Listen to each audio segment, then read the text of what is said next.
Hey everybody, welcome as we prepare now for the Sunday readings coming up, and we're getting closer and closer to beginning of Advent. Actually, Advent begins this month of November, the 28th of November, so actually 2 weeks. In fact, I believe this is the last Sunday that we hear from the Gospel of Mark. Remember, Mark is a shorter gospel, and that the church year is different than the year that we celebrate. We don't go from January. Right, the church year begins with Advent. New beginning of New Year begins with Advent. And so it's get ready for that. And now the readings, as it was quite challenging for a preacher, and especially the Catholic Church, because these readings we hear today and even during Advent talks about the coming of the end of the world, and after a while, like, how much is there to say about it? You know, there's so much material one has. All right, already, we got the picture, but the church really wants to emphasize that. As I guess some ways at the end of the world, Advent, the time changes well. We feel the change. The darkness comes over, right? Here's not as bad, but up north it's dark again, 4 o'clock in the afternoon. Leaves falling off, the trees are bare. So there's a certain death, a dying, end. The end of, the spring, even the fall and beginning of winter, which many people find kind of a little harsh for them. So anyway, so let's read here. It's from the Gospel of Mark. But in those days, after the tribulation, the sun will be darkened, the moon will not give its light, and the stars will be falling from heaven, and the powers in the heaven will be shaken. And they will see the Son of Man coming in clouds with great power and glory. And then he will send out the angels and gather his elect from the four winds, from the ends of the earth to the ends of the heaven. From the fig tree learn its lesson. As soon as the branch becomes tender and puts forth its leaves, you know that summer is near. So also when you see these things taking place, you know that he is near at the very gates. Truly I say to you, this generation will not pass away before all the things take place. Heaven and earth will pass away, but my words will not pass away. But of that day or that hour no one knows, not even the angels in heaven, nor the Son, but only the Father. When you're looking at Mark chapter 13, whether you study Jesus' words on Mount of Olives, or called the Olivet Discourse, it's really important to remember that he's answering two questions. One, when will the temple be destroyed, and when he will come in glory to judge the living and the dead.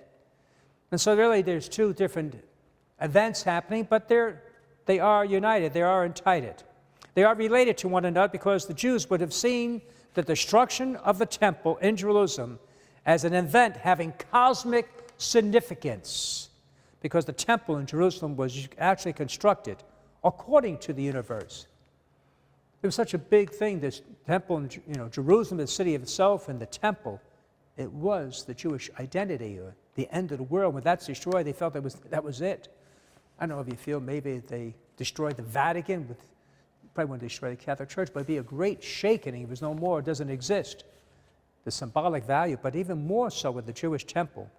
You see, because it was literally a microcosm, a little universe, with the temple itself representing the earth, the Bronze Sea representing the ocean, the inside of the temple was depicted like the heavens. So on the curtain outside the temple, they had the zodiac, like all the stars in the sky. So that for the temple to be destroyed was a kind of about a symbolic destruction of the universe itself.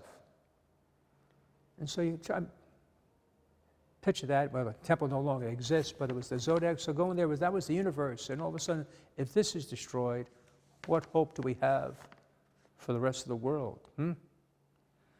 So when Jesus answered this question, but when the temple would be destroyed, he also moved right into the question about heaven and earth will be destroyed. That means when the end of the world will come. But he makes a difference. There's a distinction between the two events at the end of the discourse. And so the temple of Jerusalem, and as we say that, this destruction of the world and the second coming. We believe Jesus will come again, but we've been believing this now for 2,000 years, so it is, I think, challenging to believe, to hold on that Jesus is coming, but then, let's say, in our lifetime. I think if I were asked, do you think Jesus is coming? Most of us may say, probably not. Well, But he's coming. And actually, maybe the world is going. Maybe, I know a lot of people are thinking, please, Lord, come now. Please come. Now, also, let me tell you that with the words that Jesus is using about the sun, moon being darkened, well, you have to look at those words in the light of the Old Testament. So this is not new for Jesus using the word, nothing that Jesus himself, it's been found in the Old Testament, such as moon not giving its light, the stars falling from heaven. These images are found in the prophets Isaiah, the prophet Jeremiah, and others are used to refer to the destruction of the city or the destruction of an empire. So you go back to Jeremiah 13, you go back to Jeremiah 3 or Isaiah chapter 1, and several other prophecies in the Old Testament. Whenever the prophets would describe God coming in judgment to destroy a city, they would say things just like that. The sun went dark, the stars fell from the heaven, and the moon didn't give its light. So it's this cosmic significance. There'd be no doubt about it. Look, this guy said, this is not just, anything that we have ever seen or ever witnessed before. And so what they use these cosmic images also to refer to a political event of cosmic significance, like the overthrow of a major city, be it Babylon back then, or Egypt, or Jerusalem. The prophets will use similar images for Jerusalem. So the prophetic language of the Old Testament doesn't necessarily, in fact, we know it doesn't mean the end of time, because they were simply historical events. Here's about the destruction of Jerusalem and the temple. Honestly, admittedly, so I thought, destruction of the temple, I simply saw it as the Romans coming in and destroy that basic edifice, the temple itself. But it was much, much, much more than that. So the historians tell us, right? It was a time of unprecedented time of suffering and of death. Over 1 million Jews were killed. 1 million Jews were killed. They were crucifying Jews. 500 Jews a day. And the Romans were outside the city of Jerusalem, so it was an unprecedented amount of bloodshed and horror. And whereas yet people were starving in the city, so much so, they were eating their own children to stay alive. So you can see what was going on. It also, for me, it also puts in perspective, as you look, a lot of us may feel shaken by what we see in the world events today, and this probably is cause for concern. But you can imagine this. Unbelievable. Unbelievable.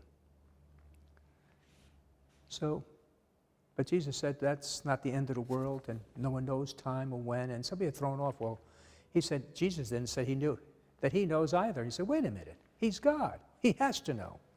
And that's always the tension between Jesus, the human, right? Two natures, divine and human nature.